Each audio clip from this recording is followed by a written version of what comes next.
Triple H can't wrestle. The Rock isn't even here. Hasn't even been alluded to. 3 weeks ago, Chris Jericho wanted to quit the company. Now he's essentially the top face on the show. Oh, it's this huge McMahon-Helmsley regime. Well, shit, what would the baby faces do? Would they just constantly go out and be outnumbered? And that's when I realized one of the all-time iconic Attitude Era comedy moments happened on this episode. Where is The Rock? We'll find out tonight on Tales from the...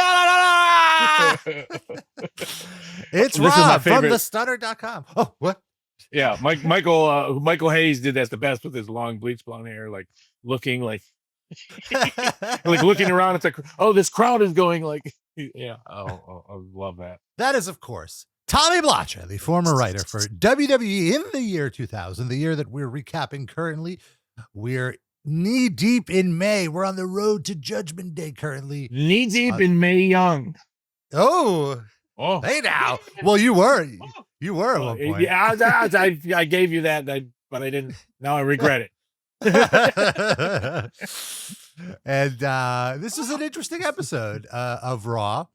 This is one where you really had to use your writing skills, use some smoke and mirrors, because like I mentioned, The Rock is not here, and he's the top guy. He's the world champion. Right. And you guys did a great job, because it wasn't until the main event that I was like, wait a minute, where the hell's The Rock? It was a real kitchen sink episode. Yeah. And The Rock was shooting The Mummy Returns, just for the record. That's why he was around. He was in Morocco. Right. And some of it was in England too, I think, at some at studio here, but whatever. But yeah, so, and especially crazy this week, because I remember this show's in Nassau, which I hadn't been since I first 2 or 3 weeks there, where Draws got paralyzed in that accident. So that was all kind of weird. And then the English pay-per-view had everyone, and Vince was out there. So it kind of was like a little bit of a mad scramble. But so part of it was like, just came up. And I remember they did this with Triple H at some point, where like, oh, he wrestled many times in one night, like some gauntlet. So kind of just put everything, a lot of stuff on Jericho, like, oh, let's have, and that'll, like you said, the smoke and mirrors of like, oh, The Rock's not here. Like, yeah, Jericho have 3 matches. And then the theme is like, yeah, the McMahon-Helmsley regime will, make life miserable for everyone again. And then actually this was the easier show to book, believe it or not, where it's funny. Your perception was like, you really have to pull it out. It was like, it really was that, oh, Jericho's going to go for 3 things. That'll be great. There'll be a lot of heavy lifting. And then just like throw kitchen sink and everything. Oh, how about a triple this and that? Yeah, fine. And it was kind of efficient like that, because Vince wasn't around, because he was in England, just one of those scrambly weeks. And sometimes when you're on the East Coast, it seems like, oh, there's more time, but sometimes people have to catch up with, like, I remember I went like, oh, my life, I think I'll go do this or something, and I don't have to worry about it this week. So actually this show was like thrown together quite quickly, but like works great.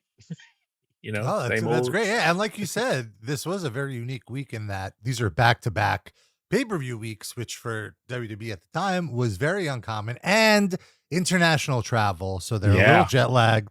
Sure. I can only imagine. And also Triple H is recovering from like his arm injury stuff, so he can't really have a match. So that is interesting how you said that, just because I guess it was kind of a by the numbers thing, now that I think about it, in the sense that you didn't really create any new storylines. You're just keeping the train rolling on this episode. Yeah, a little bit of the Edge and Christian angle hookup. That's a little bit of a furthering of a possible. Oh, did I miss that? They hooked up? Yeah, they partnered up in this. Edge and Christian and Angle? No. Oh, I'm conflating the SmackDown. Oh, okay. This is Raw. No, I know. Yeah, this is. I got the right one. This is just like being back in the day. What's happening on Tuesday? The next day, I remember that was Angle, Edge, and Christian hookup. Okay. And then that was the right. And this is gotcha. This is part of the 3. Gotcha. Yeah. Well, let's roll let's get it rolling. Actually, of the day, it should be maybe Edge, Christian, and Angle should hook up. Oh, that's pretty good. We'll do that tomorrow on Lifehouse. It makes sense. They are kind of going for the same kind of comedy too.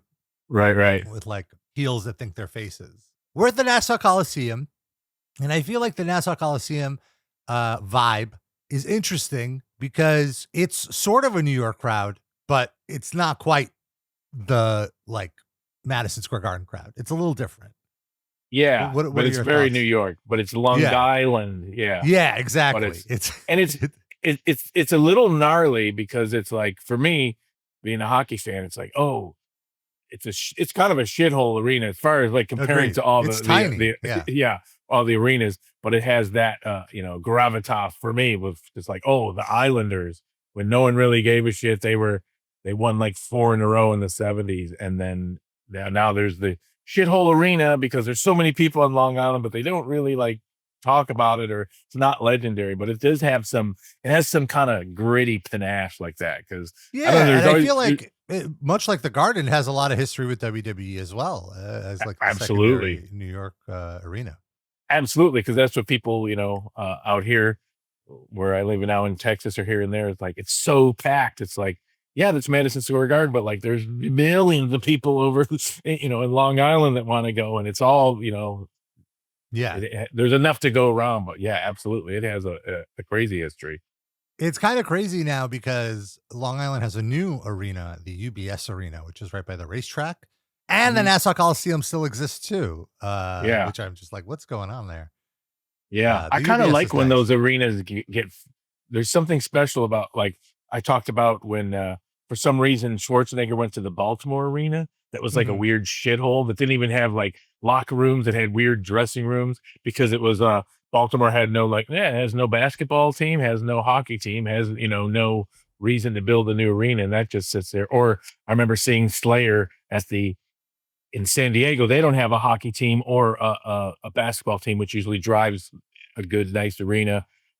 They had the I Pay One check cashing center, which is a corporate name after an arena, a place where people don't have bank accounts. So it's kind of like, it was like just a low rent arena. And I remember seeing Slayer there, and it was like, there was like things broken off the walls and stuff. And yeah, it was just something about those gnarly old arenas that I really liked. It seemed apropos for wrestling too. Yeah, and I love those it's kind of like the. Recently at the Poughkeepsie Civic Center, which is a smaller building, but beautiful. Just perfect. Just perfect. That sound.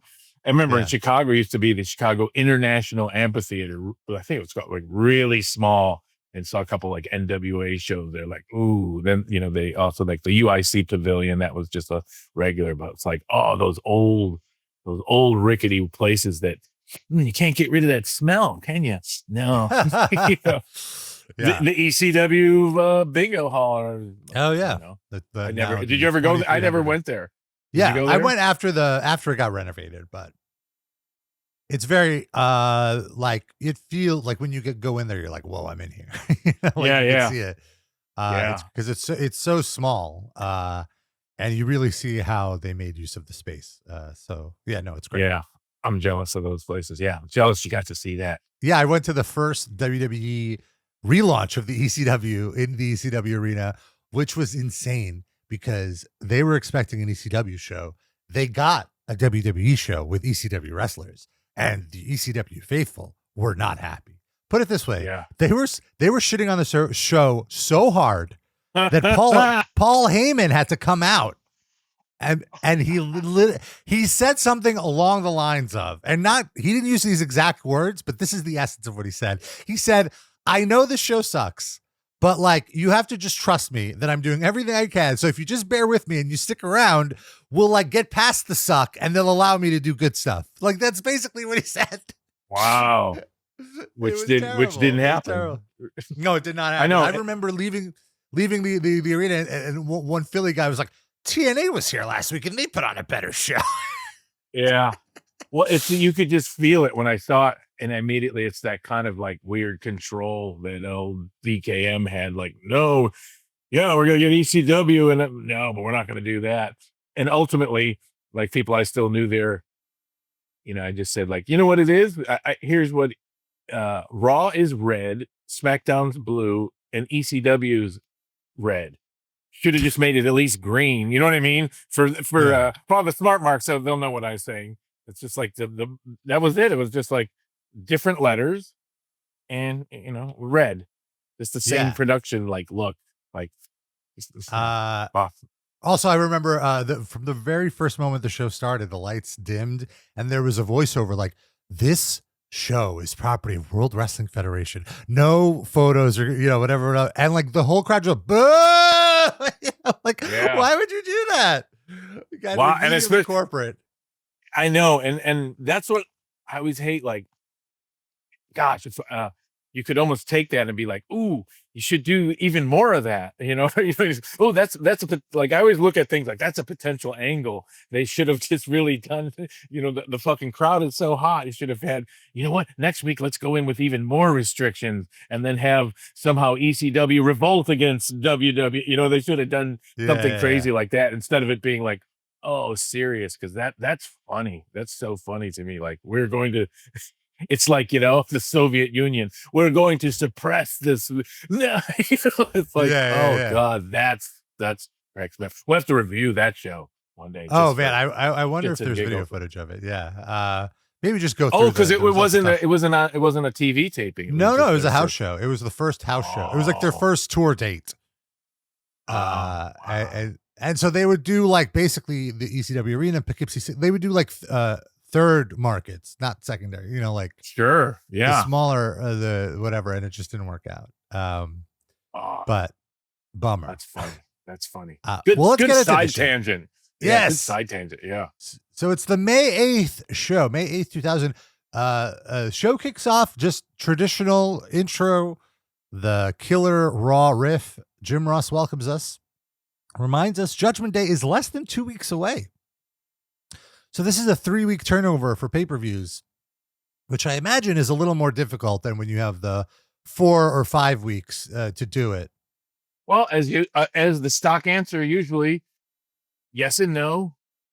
It is what it isn't, because at the same time, sometimes pay-per-views are like just another, but also it all depends on like, right. Sometimes when it's going so fast like that, there's just like, it makes it a little easier because Vince has to like not hem and haw, and like, okay, we got to move towards this, but right. So that is a benefit. And also you do have the Iron Man match, which already eats up a whole hour of the event, over an hour with entrances and everything. So you basically have to, you can book like 3 less matches because of it. Oh, that's the brilliance of the Royal Rumble, it's just kind of like, oh, you got one, which is hard for, but it's all up to those guys to work it out, and you kind of just throw in like who should win or whatever. But at the same time, it's like just a full on of like another entrance music. Oh, who now? What number? It's like, oh, just eating up all that time. Oh, how great. So we kick things off with Edge and Christian coming out. Again, this is the second week in a row you're kicking off with Edge and Christian. And again, I'm approving of it. Leave the promo for the second segment. Mark approved. Yes. And we see as Edge and Christian come out, right behind them, trailing them a few feet away, are the APA, who actually I don't think have been as much of a presence on TV in the last few weeks. So it's great to see them back. Edge and Christian are here to issue another open challenge. That's why they hire the Acolytes, in case any other team tries to start something. APA will take them out. So APA have been hired as Edge and Christian's heavy. Edge goes, since Long Island isn't filled with good-looking people, Edge and Christian will let them look at somebody handsome and extend to a 7-second pose. And so they do the pose. And then they ask who their challengers are and say, if our friends can stay sober while they fulfill their obligations, we shouldn't have any problems. Bradshaw grabs the mic. Sober? We ain't sober now. And he says APA are going to be offering Edge and Christian a refund so they don't feel bad for kicking their asses. And then they attack. Great way to start the show. It's very quick. Edge and Christian are in peril. The Acolytes dominate. Christian grabs the ring bell. The ref doesn't see, but Christian hits Farouk. Bradshaw's very upset about this. He attacks Christian, grabs the ring bell, hits Edge. Now the ref is watching. and he disqualifies Bradshaw, giving Edge and Christian the tainted victory. Nice. Easy piece of business here. Yeah. All fun. No one cares. Yeah. That's always the thing. I always love just like trying to create like, oh, this team loses. Who cares? They don't care. They get hired. They, you know what I mean? Just to have that kind of like, they'll never really, not never, but they don't lose their heat. It's not like, oh, gulp. What's, you know? Yeah. Especially those two guys, like, whatever, it's finished, you know? Even like you said, we haven't been around for a few weeks. We don't care. We're getting paid. You can always like, for any reason, like they're just a wrench in something, you know, because they get hired. So it's just a fun way to have someone on a sidelined and bring them in wherever. It's efficient. I'm only talking from a booking point of view of like how thrilling that is. Oh, no problem, you know? Yeah, and they did get a big pop when they attacked Edge and Christian, so it's working. Yeah. After the match, Bossman and Bull Buchanan attacked APA. Seems like we're heading for another match between the two heavyweight teams. Think so? It seems like it. Yeah. We get a recap of the final segment of SmackDown.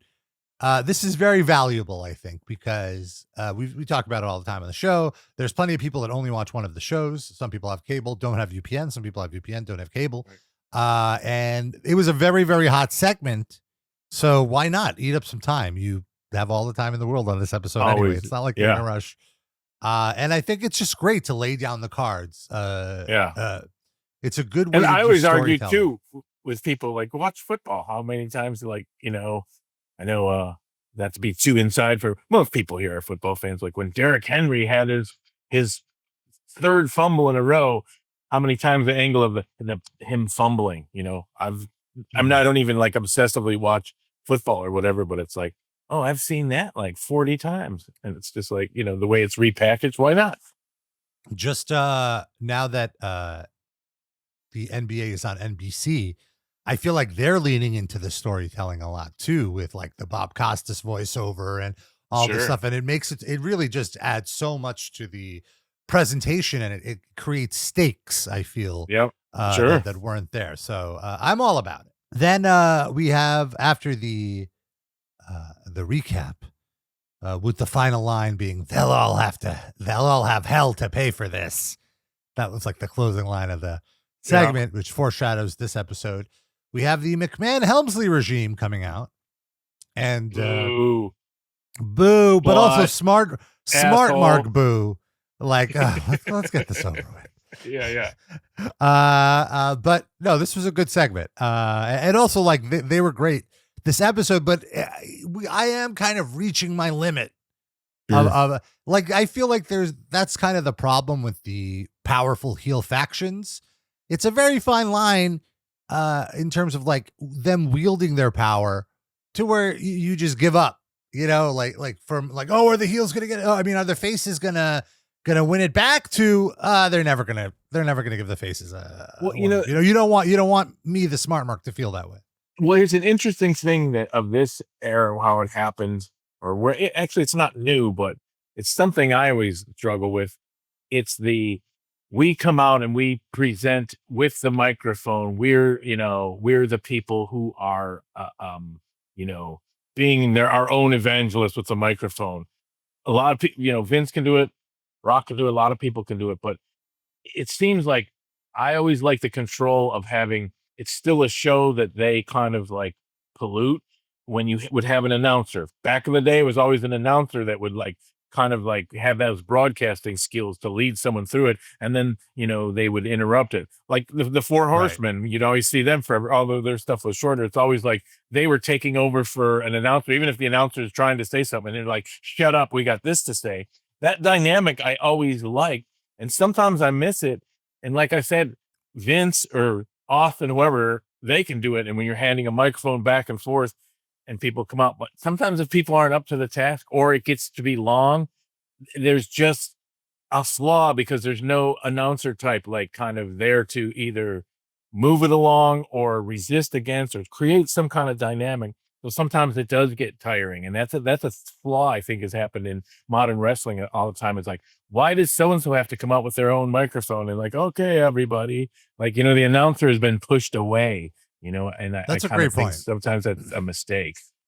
Yeah, I agree completely. And actually, I find as you're saying that, I realized that WWE doesn't really do that at all anymore. We have the announcer interviewing them, but conversely, AEW does do it, and they're very lucky to have Tony Schiavone, who, to your point, is an expert at that, of moving it along and guiding the person doing the promo.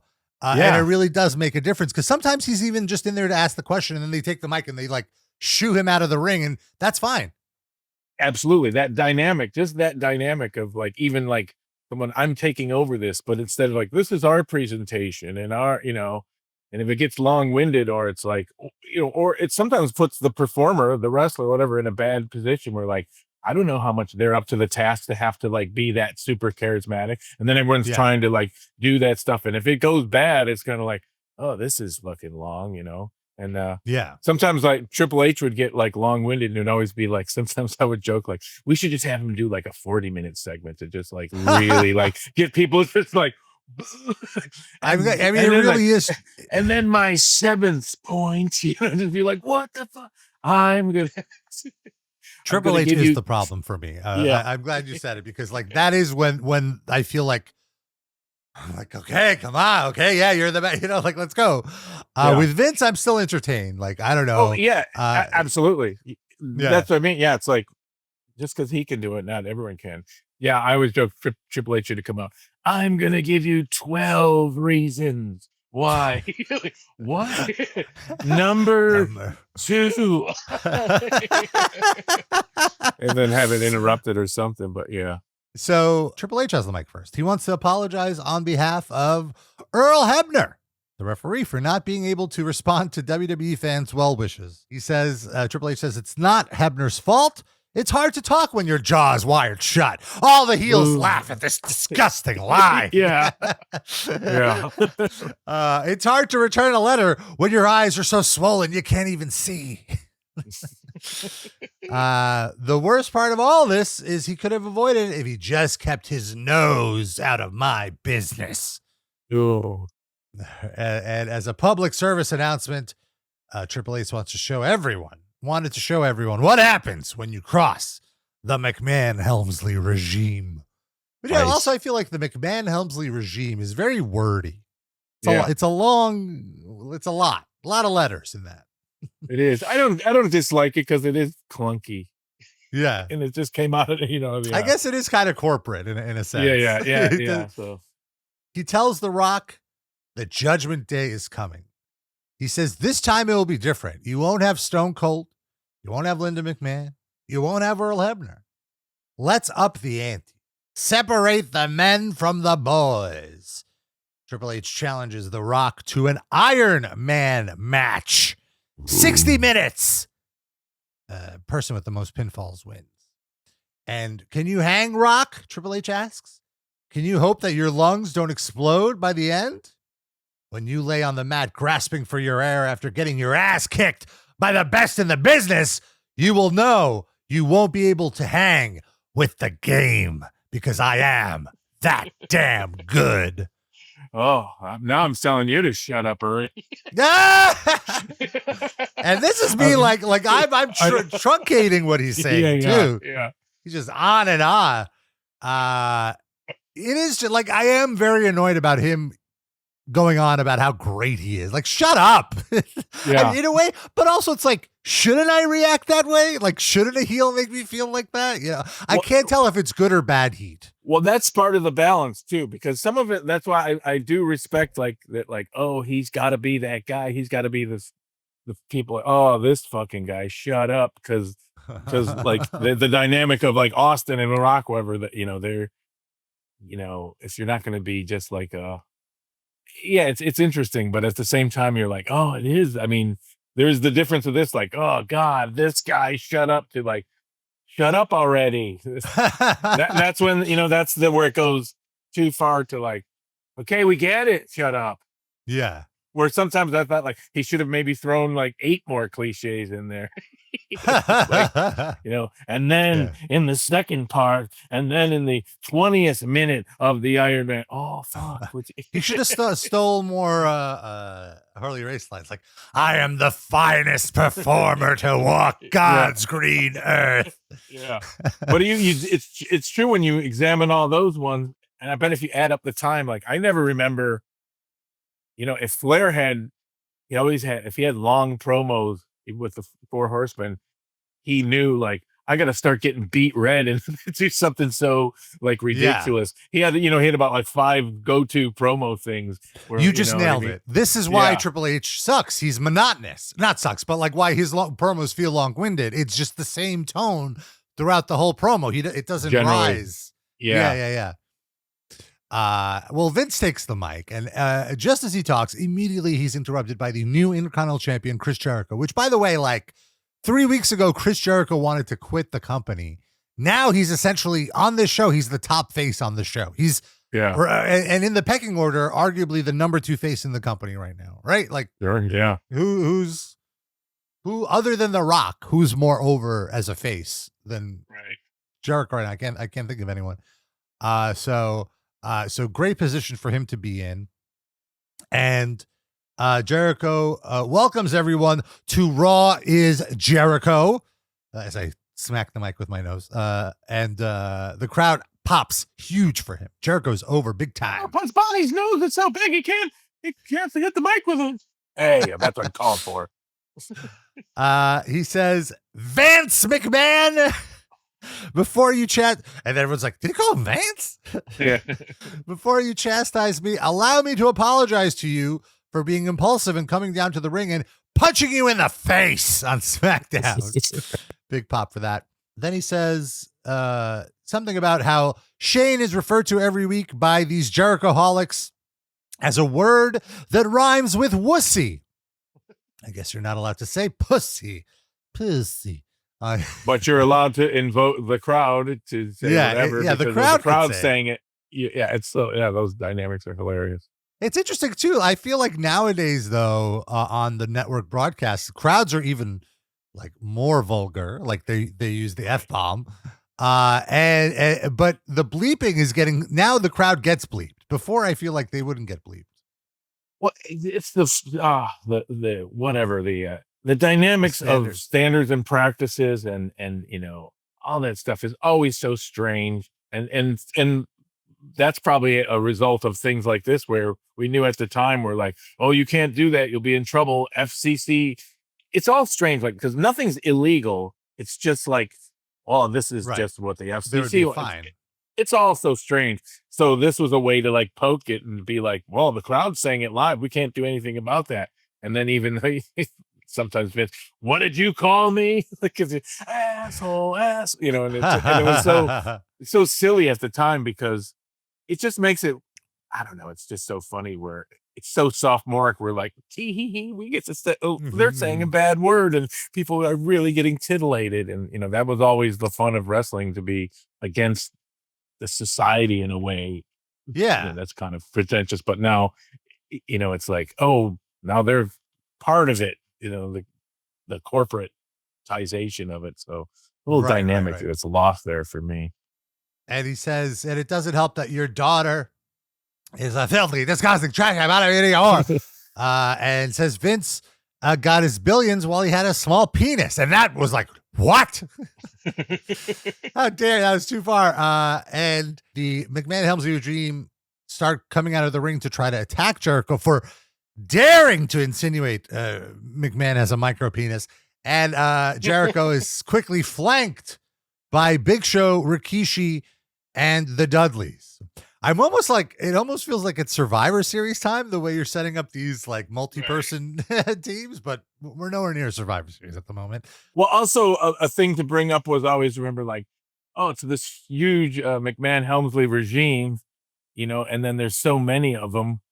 Well, shit, like what would the baby faces do? Would they just constantly go out and be outnumbered? Yeah, it just seemed like a natural progression, because sometimes, remember the NWO at a certain point, or I remember what was the Aces and Eights was, I think was that the TNA one. Yeah.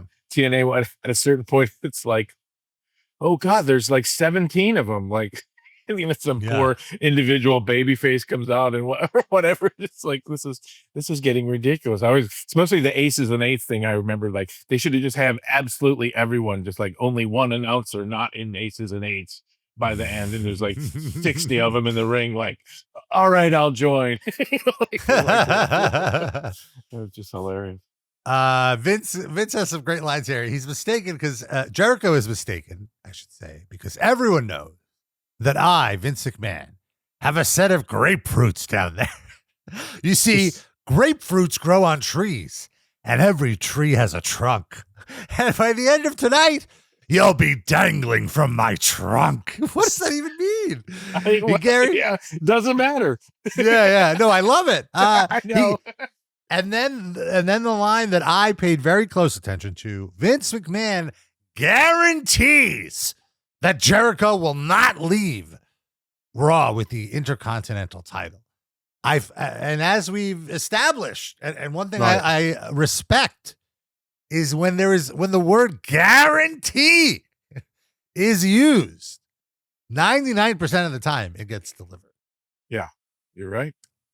But there could have been a wrinkle where he didn't lose, they just stole the belt. That's true. The championships. Yeah. Yes. Shane grabs the mic and he says, "Show is a fool, and tonight they're going to settle this." The Dudleys, we learn, will take on Gerald Brisco in a tables match. And Gerald's like, what? Yeah. And then Rikishi will face the first Intercontinental Champion of all time, the great Pat Patterson, also confused. And that's when I realized one of the all-time iconic Attitude Era comedy moments happened on this episode. We'll get to it. Yeah. With Pat Patterson. I'll let you guess who's, maybe it wasn't his idea. If it wasn't Vince's idea, it was certainly someone appeasing Vince. Yeah, I was going to say, like, even if that may have been me, I can't remember. But, there's just certain things where, like, and that's someone said early on, like, oh, you want to get, Vince happy, just put dog shit in a match somehow. There's nothing funnier than someone stepping in dog shit. All right. Yeah. And so after the break, Kurt Angle comes out. He's facing Chris Jericho tonight.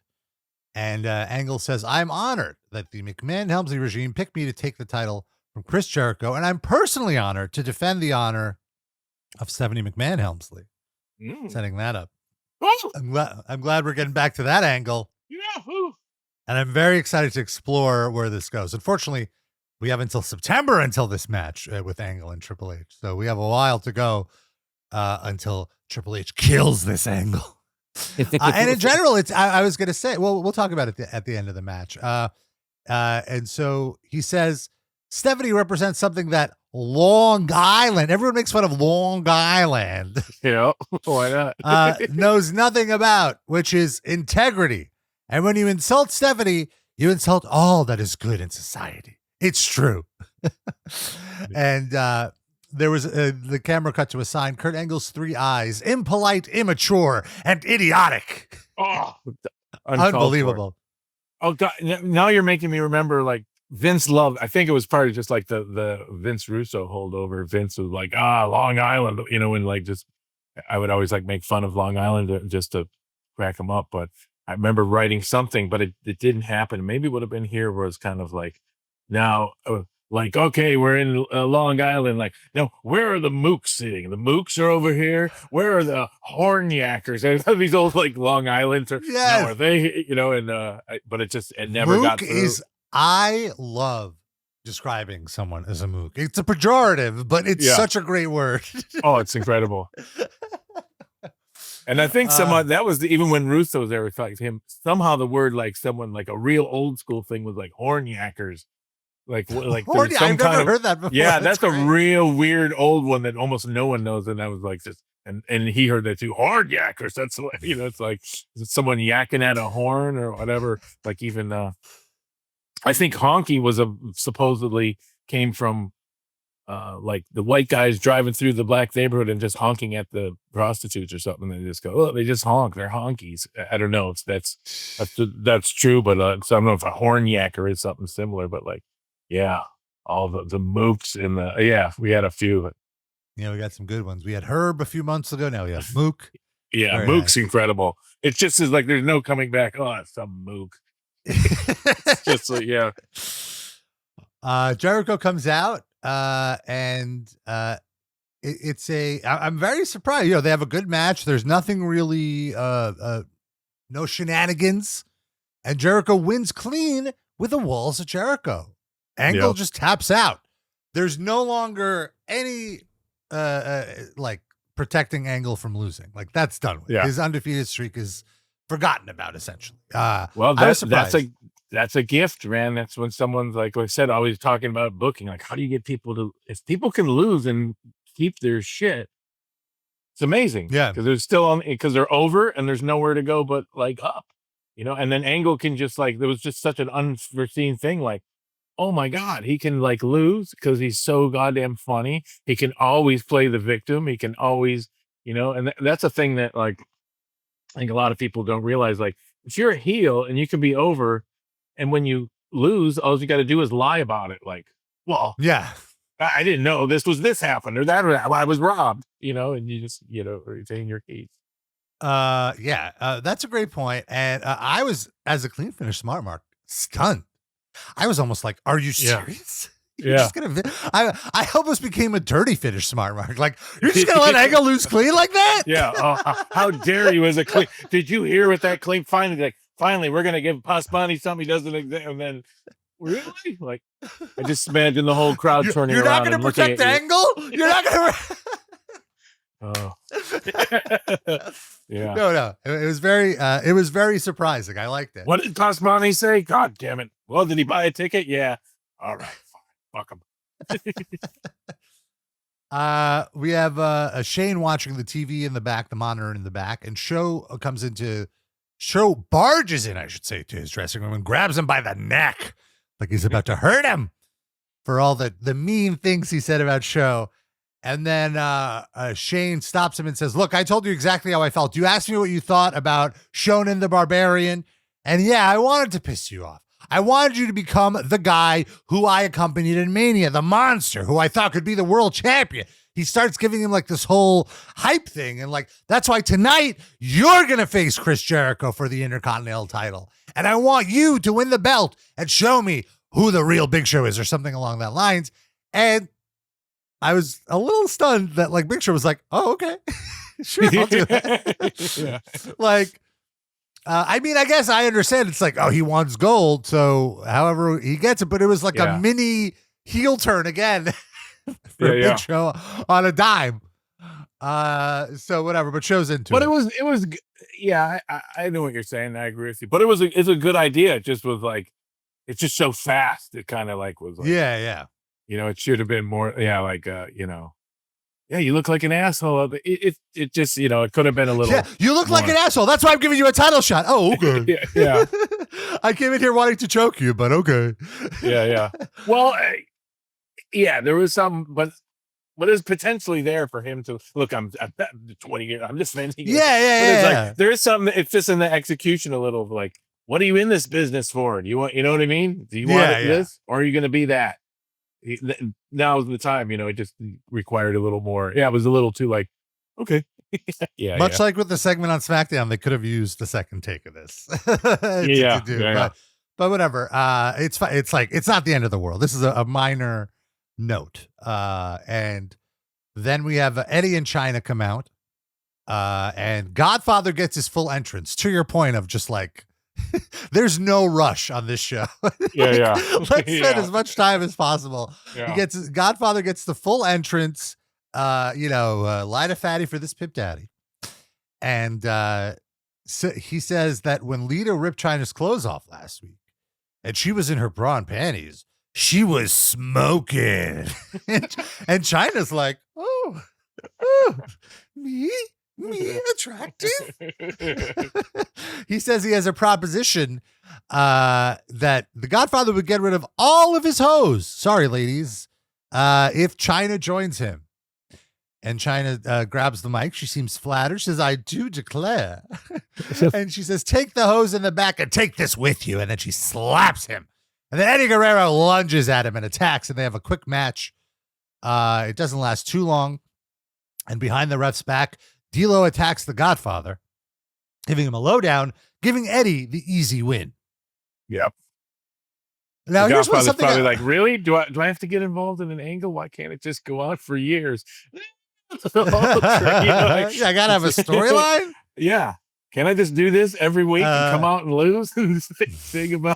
Like, fucking incredible. And I mean, it's kind of sad for D'Lo because it's been, like you said, now 8 months since the draws thing, and his push hasn't recovered. Like, this is the first push he's getting since then. Yeah. And so I'm sure he was happy to have anything on the show. Sure. Yeah, it's a tough situation. Well-respected worker, and one of those guys that, like, when you make the list, like, that guy will fuck you up. Yeah, he doesn't get the credit for being a tough guy. That he is. And then we have the Dudleys versus Gerald Brisco. I thought this was a great segment. Brisco says, before I kick both of your asses single-handedly, I want to introduce you to my tag team partners. It's T&A, Test and Albert. Still no Trish Stratus, but they're here for revenge on the Dudleys putting Trish through a table. So it is a handicap match, but it's a 3-on-2, and the Dudleys are, in fact, the ones at a disadvantage, not Gerald Brisco. This is kind of this is similar to what you were doing a few months ago, where like Triple H would book X-Pac in a handicap match against like The Rock and someone, and X-Pac would be like, what? And then it'd be like, well, actually, it's like 7-on-2. Right. So what I'm saying, though, is I'm glad that you stopped doing this for long enough where it seems fresh again to do this.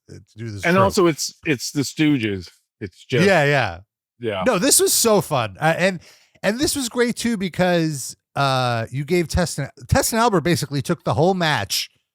And then, like, the Dudleys just squeaked by and escaped.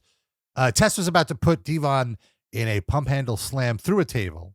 And Devon squeaked out of it and then shoved Test to the ropes and got him in position for a 3D through the table. Only one table spot needed to end the match. And so the Dudleys won. And then immediately after got attacked. They got jumped.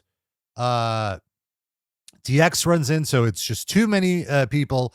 They throw Bubba on a table, and Gerald Brisco goes to the second rope and does a huge splash, splashing Bubba through a table, and then takes his shirt off or whatever. It does like the muscle poses. Real American is playing. Yeah, I'm having a great time. Yeah, because you just totally expected, like, well, Briscoe's got to go through a table, right? No. Yeah. Good piece of business. And Ross is yelling, look at Brisco celebrating like he won the world title. A real American, a Native American. Yeah. So that was great. Good way to get heat. Now we have Big Show versus Jericho. Shane has brought back Big Show's killer instinct. He's serious now. No gimmicks.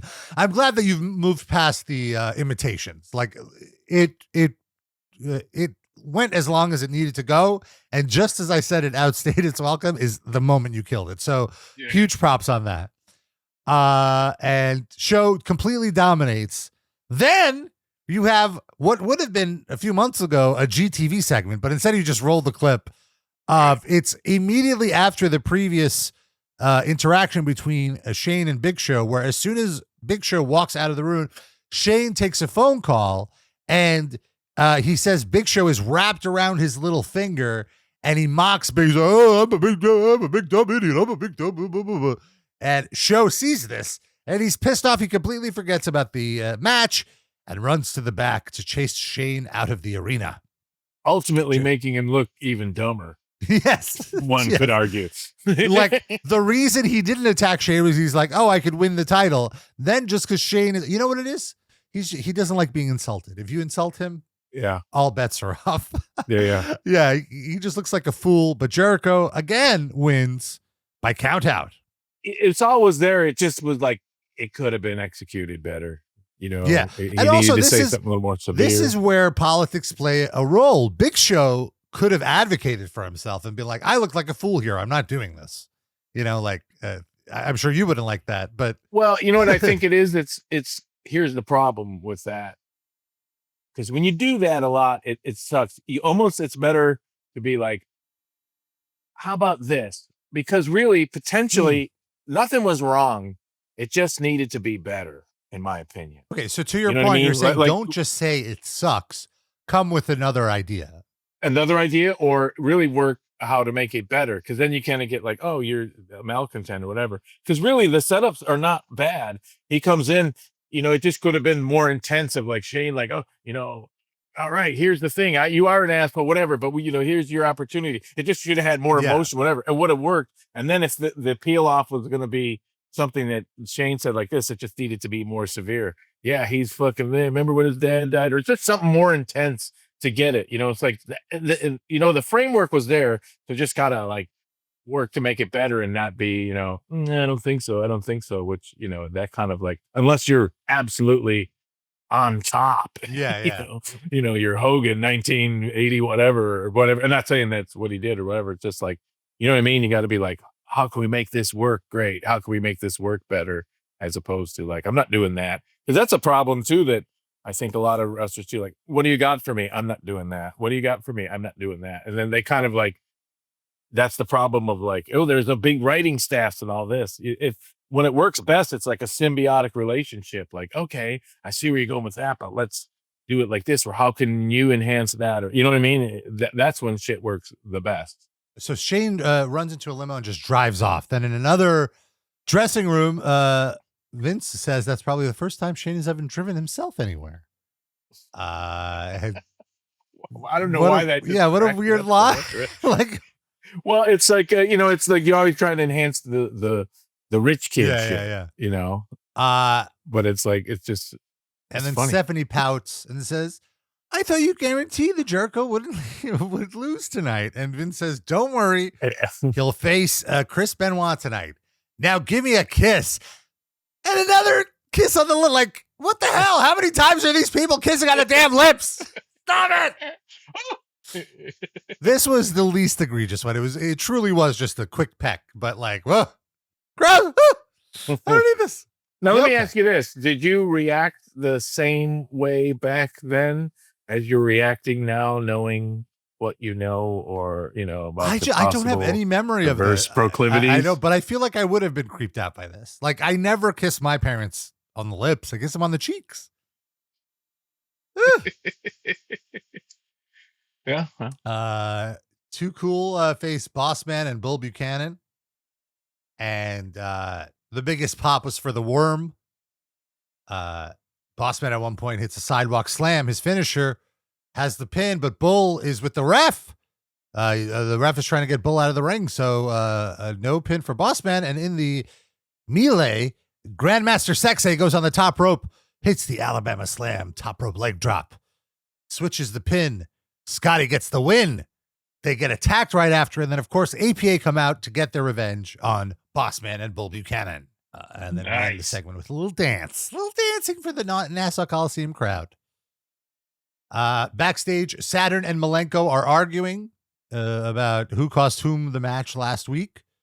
Benoit comes in and breaks it up and says, like, hey, like, we all need to be on the same page. Eddie comes in too at the end of it and says, like, and he basically tells Dean, like, sounds like you need to get laid. Do you want me to ask Chyna to like hook you up with one of her friends? And like him being so over the top unified the other three in being like, oh, this guy's, I'm out of here. Like, I don't like, so I really like that segment. And I like that you have this unofficial breakup segment of the Radicals. Like, they're still kind of associates, but they're each finding their own way. Kind of on the show. Well, like we said earlier, and something even then, while it was so amazing, the moment that even when I was down at the main office and like, holy shit, it's the Radicals are just in the gym at I didn't even know they were signed or off of WCW. It was like, what a coup, what a thing to get all of them to come to WWF. But at the same time, was like, oh shit, we got 4 new big stars. How do we deal with them in the mix? You know what I mean? And then it then becomes almost like a problem. So it was good, in my opinion, to be like, let's keep them as the Radicals and have them, have some internal dysfunction. That way, because once they quickly separate, it's like, well, what do you do with them all? Some of them are going to go down or get lost. It's kind of better to have them as a dysfunctional faction that even McMahon-Helmsley regime could be like, oh, thank God they're infighting because they could be a problem. That was my old thing. I was like, yeah, let's do that, and even wanted to do that maybe more, just a way to like have some things to understand, because that's always the trick with booking is like, how can you make someone a force that that you have to make them dysfunctional or in a feud or something, where so the people on top can be like, ooh, thank God that they're occupied with that, because they're still up there in terms of like how tough they are, how good they are. You know what I mean? So I like that. That's the trick. It was like, once they're separated. Now what do we do? Oh, book them, and yeah. Yeah, I saw something, a clip or something of Bruce Pritchard talking about the Radicals coming in. Bruce Pritchard was one of the producers of the show. And he thought that it would have been like, everyone agreed that Benoit was the main eventer, like the number one. Right. But in his mind, he thought Saturn was like had the second most potential. It wasn't Eddie Guerrero that he saw something in. It was Saturn. And it's very interesting because I was even WWE Vault, their archive channel is great. It's honestly the best thing WWE is doing right now.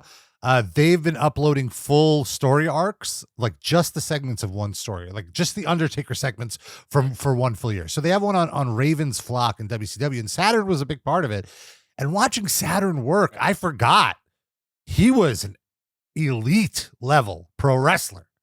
And you didn't really see that yet in WWE. He didn't get a chance to really shine. Like, he got a few suplexes in here and there, but he's really in the background so far. Yeah. Well, and also there's other reasons. Oh, right. Yes. Yeah. We've discussed. Yes. Personally, yes. And what have you. And, and how that comes out. But absolutely. And who's his tag team Cronus partner back then? He was unbelievable. Yeah.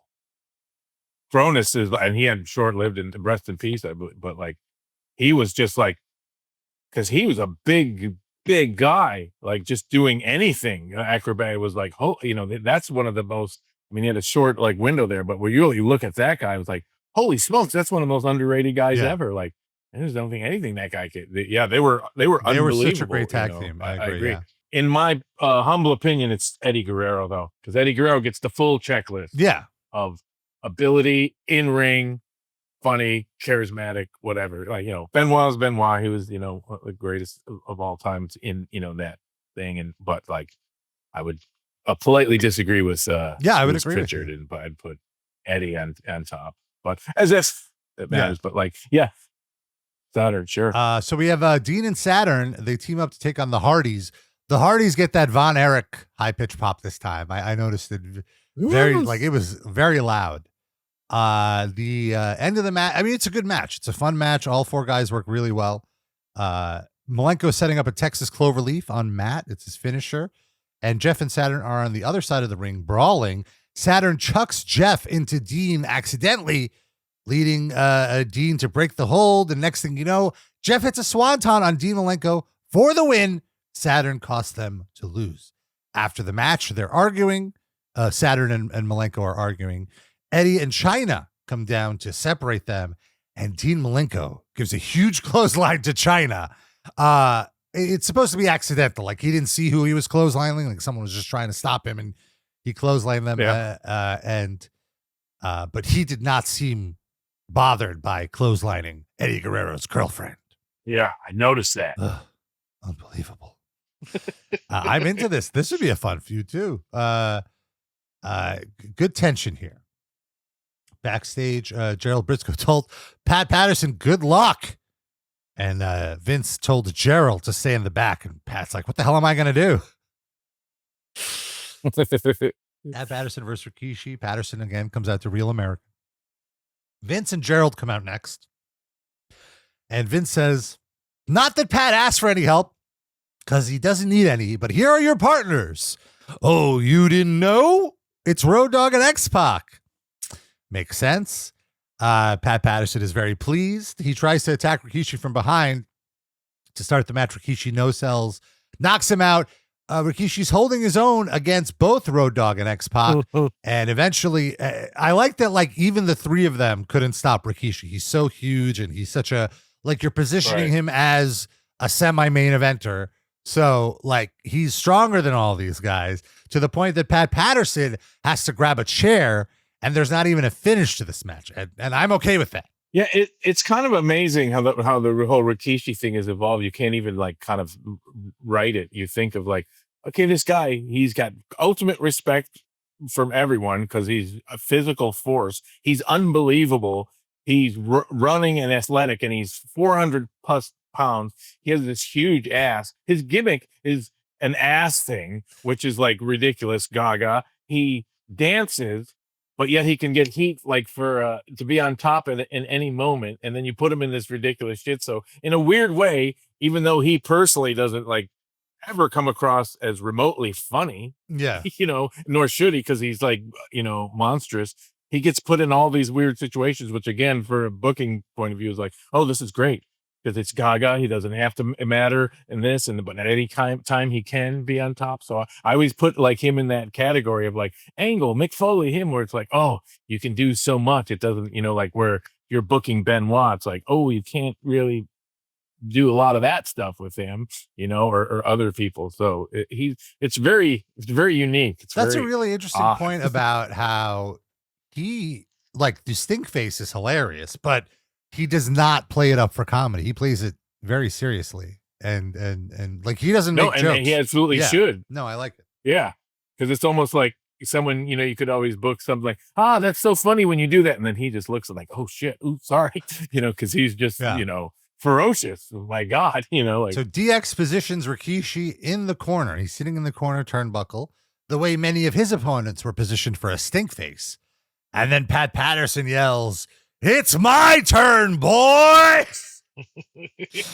And he drops his pants. He drops his shorts to reveal some 4XL Calvin Klein tighty whities with a giant, unmissable skid mark. And then he stick faces Rikishi with the skid mark. I remember pissing myself laughing when this was first revealed. I believe I was even watching with my dad, and nothing my dad loves more than slapstick comedy. So we were quite entertained by this. And it's very funny. And I got to give credit to Pat Patterson for literally showing ass here. Like, he could not look worse. That's no problem. Like, what a trooper to be made fun of like this. A great moment. Yeah. What a true. See, when you phrase that, the problem with you saying that, like, what a trooper to do that. You should say, like, what a favor we gave him to. Yeah, you're right. To do that because they love it. Yeah, you're right. You're right. This is something that, like, people will remember forever. Like, I still, like, I knew it was coming because it was such a memorable moment. Now it's my turn. I wonder how many times he's yelled at in his personal life in this scenario. Let's move, boy. All right. We get a slow-mo recap. Thank goodness. Then we get then we get Jericho versus Benoit. Triple H reveals that he's coming out as the special outside enforcer. And this was the point where I realized, like, oh yeah, Triple H is hurt too. He can't wrestle either right now. Like, he needs to take it easy.